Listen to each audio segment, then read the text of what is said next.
ದ್ವೈತವೇನದ್ವೈತವೇನಾತ್ಮದರ್ಶನಿಗೆ ಶ್ರೌತಾದಿ ವಿಧಿಯೇನು ತಪನಿಯಮವೇನು ನೀತಿ ಸರ್ವಾತ್ಮಮತಿ ಯದರಿನ ಮಿತ ಪ್ರೀತಿ ಭೀತಿ ಇಲ್ಲದನವನು ಮಂಕುತಿಮ್ಮ.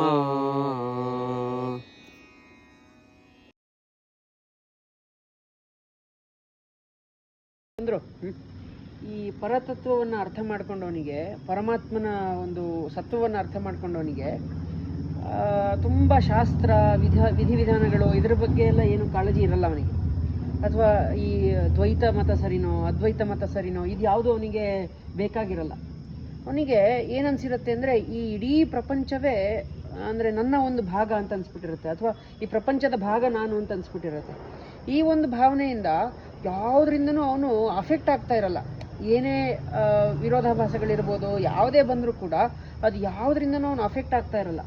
ಅವನು ಏನಿದ್ರೂ ಎಲ್ಲವುದು ಕೂಡ ಪರಮಾತ್ಮನ ರಚನೆ, ನಂದು ಅನ್ನೋದು ಏನೂ ಇಲ್ಲ, ಮತ್ತು ನಂದೇ ಸರಿ ಅನ್ನೋ ವಾದ ಇದು ಯಾವುದೂ ಅವನಿಗೆ ಬೇಕಾಗಿರಲ್ಲ. ಎಲ್ಲವುದು ಕೂಡ ಪರಮಾತ್ಮನಿಗೆ ಸೇರಿದ್ದು. ಅದೇ ಒಂದು ಭಾವನೆಯಿಂದ ಅವನು ತನ್ನ ಜೀವನವನ್ನು ಸಾಗಿಸ್ತಾ ಇರ್ತಾನೆ.